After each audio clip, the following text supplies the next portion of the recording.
Donc, la même chose, mais sur l'image de l'ours. Donc, je fais un nouveau document. Vous n'êtes pas obligé de le faire, vous regardez simplement. Format A4 vertical. Tiens, le précédent, c'était un A3 que j'avais fait. Je ne m'étais pas rendu compte. Ok, et je vais importer l'image du teddy bear. Fichier importé.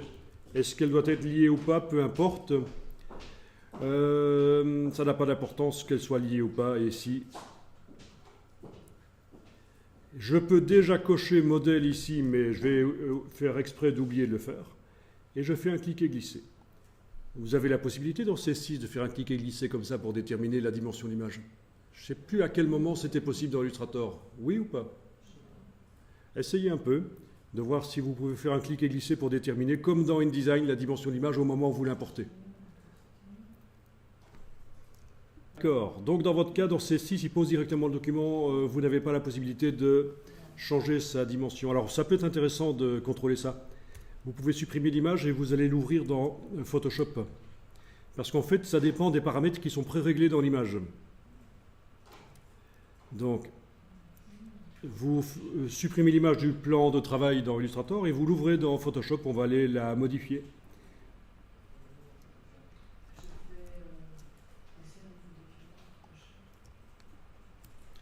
Parce que bon, en effet, et je vais tester ici, si je fais fichier importer, que je vais chercher l'image et que je l'amène dans Illustrator sans faire un clic et glisser, bon ben chez moi elle a une taille correcte, mais ok, elle a une taille correcte chez vous aussi, ok, mais c'est quand même intéressant de voir que ça ne sera pas toujours le cas. Et donc, je vais aller rechercher une autre image et vous montrer. Ça, vous ne faites pas. Vous n'allez pas dans le navigateur web. Je vais juste chercher une autre image. Ok.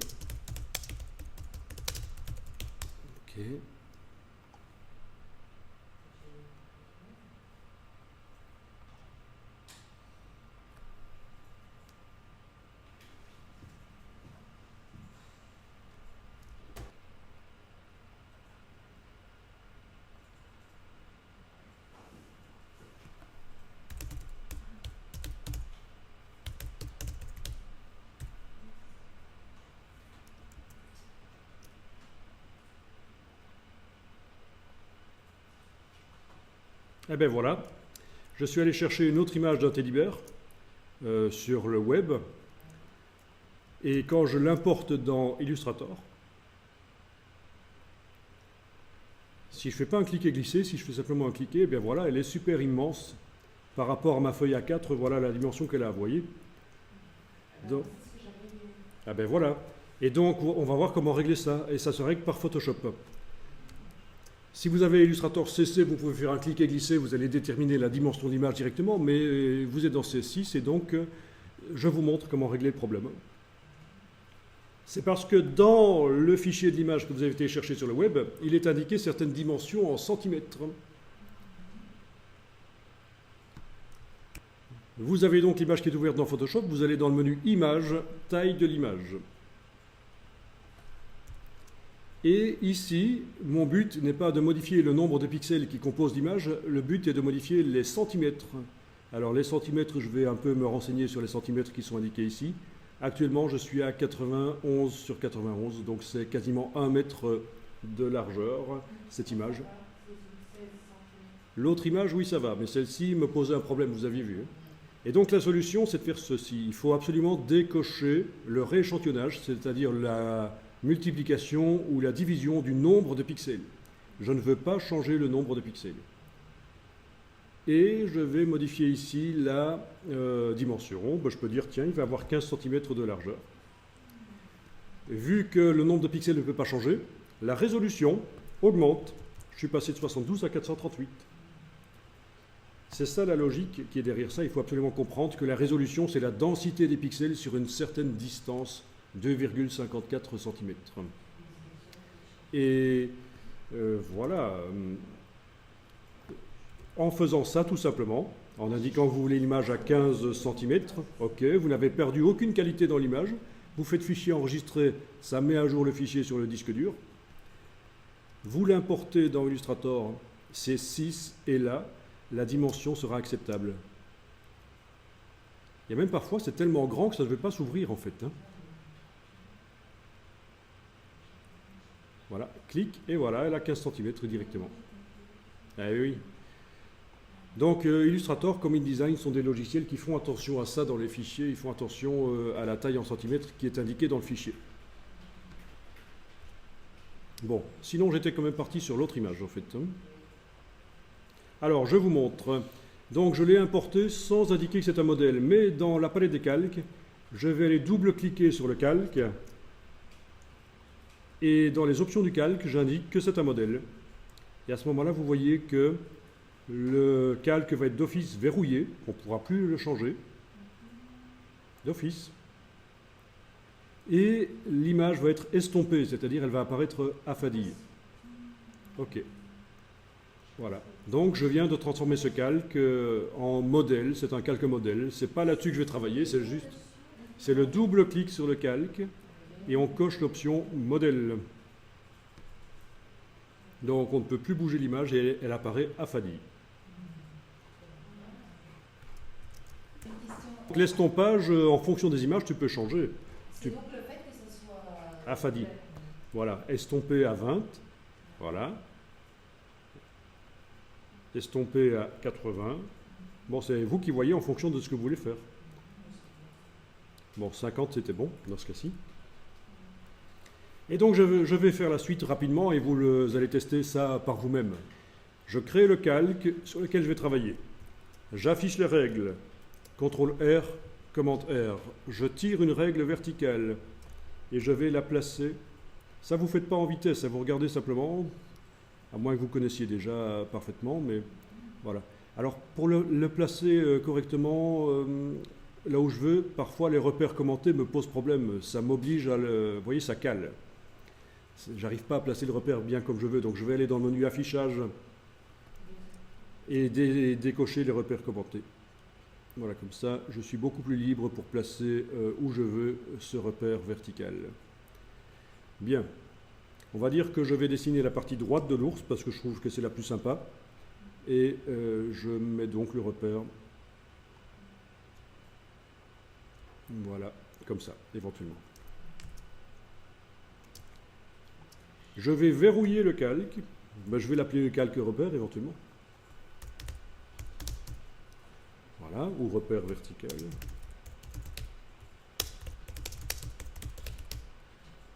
C'est vous qui voyez comment vous faites ça. Je vais créer le autre calque sur lequel je vais aller dessiner l'ours à la plume.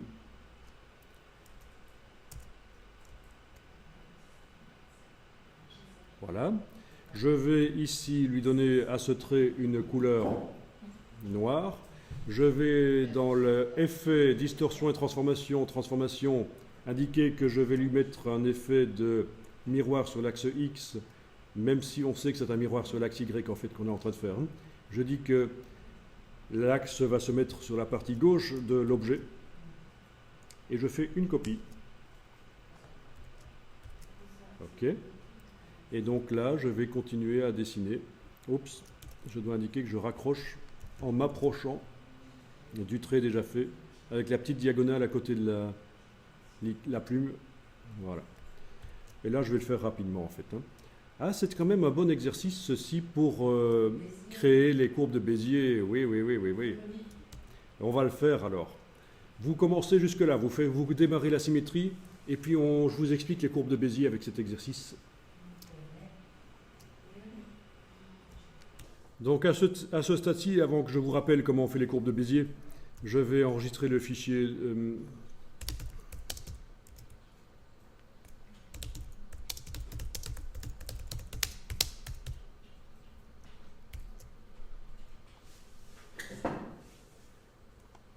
Bien. Alors je ne vais pas y aller dans le détail, je vais faire un ours, c'est-à-dire pour l'oreille ici par exemple, je vais faire une oreille plus lisse, tous les petites boursouflures de sa fourrure, là je vais les laisser tomber. Alors je vous montre la technique et puis après vous allez essayer. Regardez bien comment on fait les courbes de Bézier. Je vais, avec cet objet qui est actuellement sélectionné, donc et la plume, je vais indiquer que je raccroche. Alors, ça devrait marcher comme ça.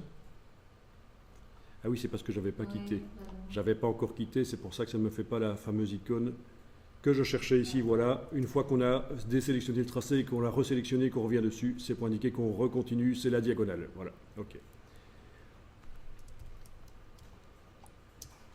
Alors je fais une micro-tangente comme ceci. Vous la voyez? Bon, peut-être que si je change la couleur du calque, ce sera encore plus visible. Voilà, c'est plus visible. Une petite tangente comme ça. Et je vais enfoncer la touche CTRL. Regardez avant de le faire. Hein. J'enfonce la touche CTRL, c'est du PC ou commande du Mac, c'est le raccourci pour aller chercher la flèche. Sauf que c'est la dernière flèche qui a été utilisée. C'est pas bon. Et donc, c'est pas cette flèche-là qu'il me faut parce que je veux pouvoir aller bouger les poignets, pas la totalité du tracé. Je dois donc faire ceci. Activer la flèche blanche, revenir sur la plume. Et à ce moment-là, quand j'enfonce la touche CTRL du PC commande du Mac, je peux aller bouger. Ce sera la flèche blanche qui me permet d'avoir accès aux poignets, bouger les points, etc. Je continue. Le fait que j'ai été tout à l'heure activer la flèche blanche pour revenir à la plume, Illustrator ne sait pas que je continue de tracer. Il faut que je raccroche à nouveau. Ok, je continue. Et là, je suis paré pour bien continuer toute la silhouette de cet ours. Donc, petite tangente, touche CTRL UPC commande du Mac, j'ajuste. Petite tangente, regardez bien, parce que vous allez louper des choses importantes. Ici, je dois changer de direction, on est d'accord. C'est la touche Alt et je casse la tangente, je la dirige dans le sens où ça doit aller. Et je continue. Petite tangente, touche CTRL UPC commande du Mac, j'ajuste. Petite tangente, j'ajuste. Je change de direction, touche Alt, je prends la poignée et je change de direction. Petite tangente, ah oui, là, petit problème de raccroche. Voilà, ok. Petite tangente, j'ajuste. Donc ça, c'est la méthode de création des courbes qui est préconisée par Adobe. C'est comme ça que vous allez arriver à dessiner des courbes qui sont des véritables courbes de Bézier, où il y a des tangentes sur chaque point, mais elles ne sont pas trop chipots à régler. Touche Alt, voilà. Alors je continue rapidement, voilà. Je ne suis pas obligé chaque fois de... je peux faire plein de petites tangentes si je veux à un certain moment. Ça, il faut s'adapter. N'oubliez pas que vous avez toujours la touche CTRL Z pour annuler aussi. Mais donc voilà la technique. Pensez à activer la flèche blanche de manière à ce que quand vous enfoncez la touche CTRL UPC commande du Mac, ce soit la flèche blanche qui arrive. Pensez à utiliser la technique pour raccrocher le tracé, sans problème. Évidemment, la barre d'espacement sur le clavier et les zooms sont absolument nécessaires. Bon, est-ce que vous voulez que je répète? Ou ça ira? Je vous montre ici à côté, je vais refaire une petite forme à côté, pour ceux qui seraient un peu paumés quand même. Je pose un premier point. Petite tangente. J'enfonce la touche CTRL UPC commande du Mac. Ah tiens, c'est pas la bonne flèche. J'active la flèche blanche, je reviens dessus. Donc touche CTRL, ça me permet d'aller bouger. Ok. Je vais raccrocher. Ok, je continue. Petite tangente, touche CTRL, j'ajuste. Petite tangente, touche CTRL, j'ajuste. Petite tangente, touche CTRL, j'ajuste. C'est ça le principe. Et alors, quand vous devrez donc aller modifier la forme, eh bien ce ne sera pas trop difficile, avec la flèche blanche par exemple, ce ne sera pas trop difficile parce que vous n'avez que, pas dans ce cas-ci, mais vous avez souvent des petites tangentes qui influencent très peu. Donc la petite tangente ici influence très peu la forme du segment. C'est l'autre tangente, la grande, qui influence la forme de ce segment. C'est là que je dois aller bouger si je veux modifier la forme du segment. Même chose pour le segment suivant ici. La petite tangente ici influence très peu la forme de ce segment. C'est la grande ici qui influence la forme du segment. C'est ça l'astuce. Parce que si vous ne faites pas comme ça, vous allez faire comme ceci, en fait. Je vous montre ce qu'il ne faut pas faire. Une grande tangente. Touche commande, vous ajustez.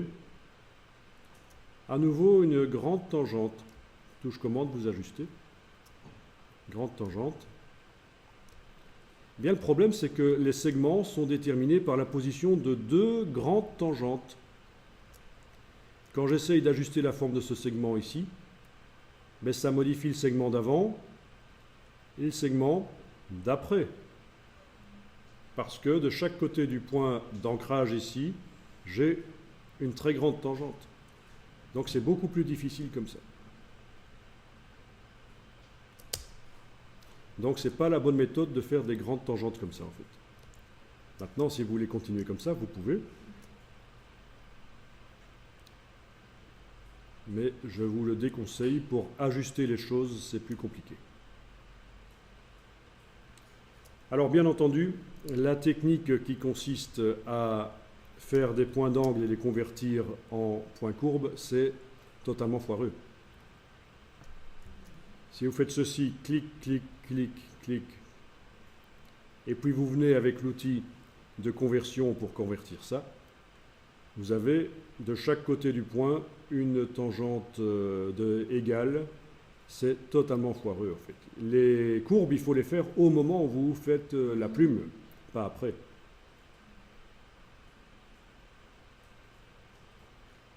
Donc ce sont des techniques qui sont parfois enseignées de manière à ce que ce soit plus facile en fait pour apprendre. C'est surtout plus facile pour le formateur.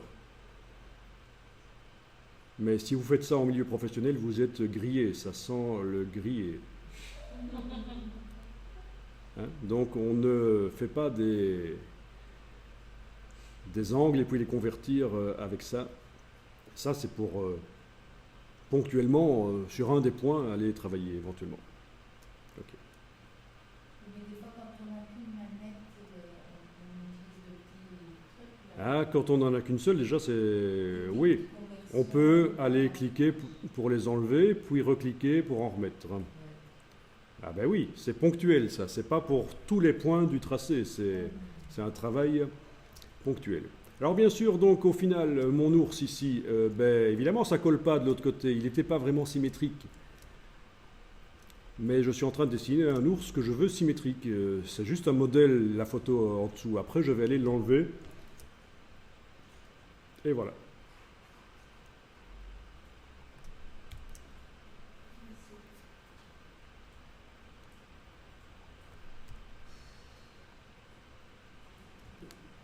Bon. Maintenant, si vous en sortez vraiment pas pour l'instant, vous prenez le crayon et ça ira. Hein? Ben oui. Hein. Ben oui, ça peut marcher, il n'y a pas de problème. Je suis handicapée avec le crayon. Tiens, tiens. Avec le crayon, ça ne va pas, et avec la plume, ça va. Ça va très bien. Oh, regarde. Voilà, mais ça lisse une fois qu'on l'a fait. Il est réglé, votre crayon. Ben, il fonctionne comme il faut.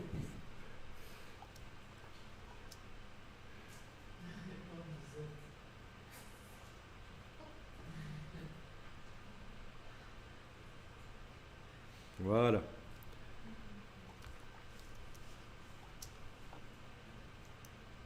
Alors, allez ajuster tout ça. Hop. Voilà. Peut-être carrément. Il ne faut pas en mettre trop en effet. Hein. Ah, le crayon, là, ça dépend comment il est réglé. Hein. Il faut double-cliquer sur lui pour bien le régler. Voilà. Bon, bah ici, après avoir fait le trait, je vais symétriser en fait. Hein. Effet, distorsion et transformation, transformation. Voilà, voilà, voilà.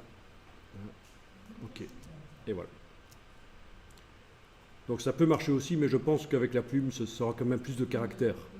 Oui, vous allez avoir des changements d'angle dans la silhouette, ce sera mieux. On peut y faire moins de points, mieux. Ah, la plume, c'est mieux. Hein. La plume, c'est ce qu'il y a de mieux. Bon, ben la suite, je la fais rapidement.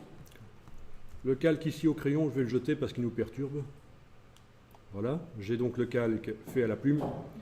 Ok, et donc, sur le tracé ici, alors les petits tracés, les petits barbapapa que j'ai été faire autour de l'ours, je les jette aussi, ils nous perturbent. Voilà.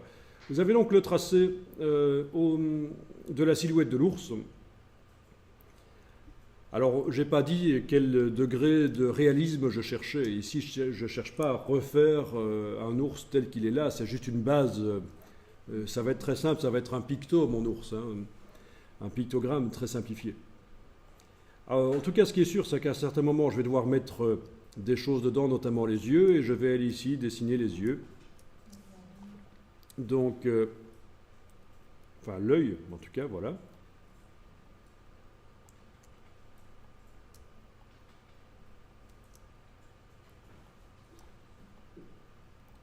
Voilà. Et donc, il ne se symétrise pas.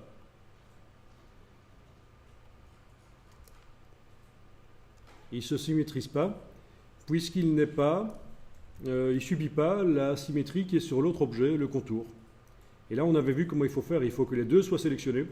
Clic majuscule, clic sur les cibles. Il faut grouper, objet associé. Il faut ouvrir le groupe et déplacer l'effet spécial sur le groupe. Et là, j'ai des yeux de chaque côté.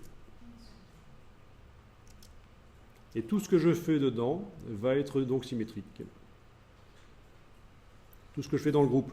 Ah oui, sauf qu'on avait vu aussi que si je dessine comme ça ne tombe pas dans le groupe. J'annule, je supprime. Pour que ça tombe dans le groupe, il faut que je sélectionne le groupe et que je fasse un clic droit, isoler le groupe sélectionné. Et là, je travaille dans le groupe à coup sûr. Je suis passé en mode isolation. Alors ça vous paraît compliqué, c'est normal, vous allez avoir l'occasion de vous familiariser avec tout ça par la suite.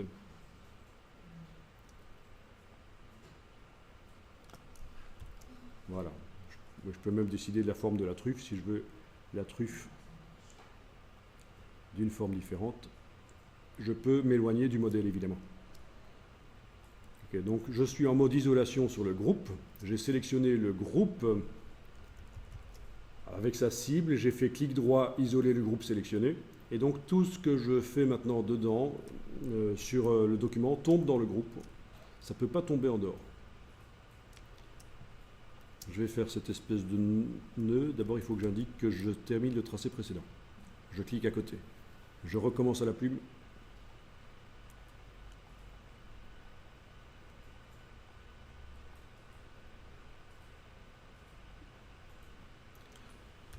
Au fait, j'aurais pu faire un nœud papillon complètement différent.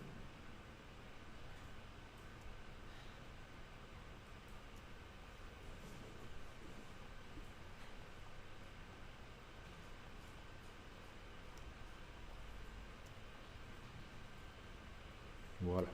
Je ne suis pas obligé de faire le même nœud papillon. Et la forme du bras.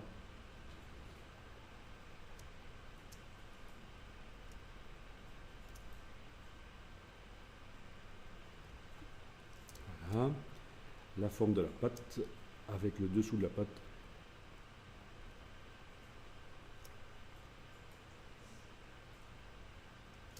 Tout ça se fait en symétrie, évidemment. De temps en temps, j'enfonce la touche CTRL, je clique à côté pour dire que je termine le tracé et que j'en commence un autre à l'intérieur.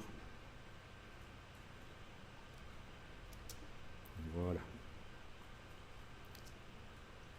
Les oreilles.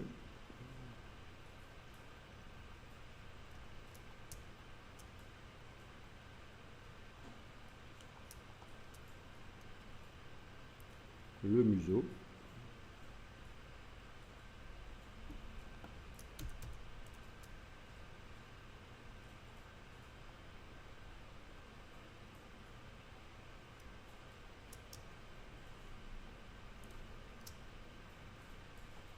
Waouh, pourquoi il n'est plus dedans? Ah, ben forcément, j'ai fait l'erreur. Et surtout pas dessiner de l'autre côté, en fait, hein, ça casse tout. Il faut toujours dessiner du même côté, logique. Hein. Voilà. Bon, ben voilà, au final, grâce à mon modèle d'ours, j'ai un ours tout nouveau, qui n'a plus rien à voir. Je sors du mode isolation parce que mes autres calques n'apparaissent plus là. Je sors du mode isolation avec la petite flèche là. J'enlève l'œil en face et voilà. Et l'œil en face du repère aussi. Voilà, j'ai un ours. Et on va pouvoir faire plusieurs choses avec ça. Si vous n'arrivez pas à le faire, c'est pas grave parce que je vais vous refiler éventuellement mon travail. Donc il y a différentes choses qui peuvent être dites ici. C'est vrai qu'en effet, quand vous sélectionnez le groupe et que vous passez en mode isolation, l'ours s'affadit deux fois. Une première fois parce qu'il est sur un calque modèle à 50% d'affadissement, et une seconde fois parce qu'en mode isolation, tout ce qui ne concerne pas les tracés qui sont dans le groupe, s'affadit aussi. Et donc c'est vrai que ça peut devenir un peu trop fade. Et donc dans ce cas-là, je vais sortir de là, aller double-cliquer sur mon calque 1 et dire que l'image est estompée à 100%, c'est-à-dire qu'elle n'est pas estompée du tout. Vous voyez qu'il apparaît normalement. Et donc dans ce cas-là, je reverrouille mon modèle, je sélectionne le groupe, clic droit, isoler le groupe sélectionné. Mais l'ours apparaît moins fade que tout à l'heure. Il n'est affadi que par le fait que c'est isolé. Bon, ben, il y a plusieurs choses qui pourront être vues avec cet ours. Notamment, il y en a qui connaissent déjà, j'ai vu, possibilité de remplacer les traits infographiques ici par des traits plus sympas, des traits artistiques. Possibilité aussi d'utiliser une technique qu'on appelle la peinture dynamique. Ça, vous n'avez pas vu sans doute. C'est une technique de coloration qui convient particulièrement pour des dessins et des dessins qui ont des trous. Alors, si on vous a dit que dans Illustrator, quand vous dessinez sur une feuille de papier et que vous scannez et que vous vectorisez, on vous a dit qu'il ne faut surtout pas laisser de trous, eh bien c'est faux. Vous pouvez laisser des trous. Parce qu'il y a une technique qui permet de remplir même s'il y a des trous. Bon, ben, on va travailler là-dessus donc après-midi.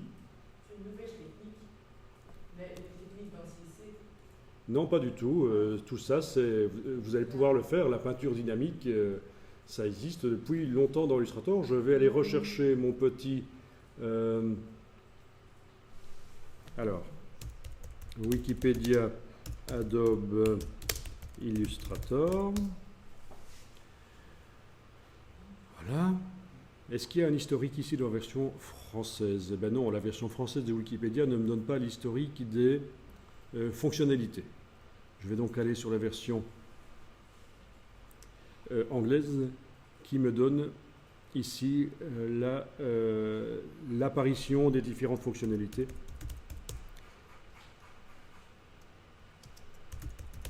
Alors, comment ça s'appelle encore peinture dynamique en anglais?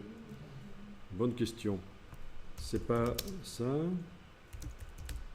Live Paint. Voilà, Live Paint. La peinture dynamique. Donc 2005. Version CS2.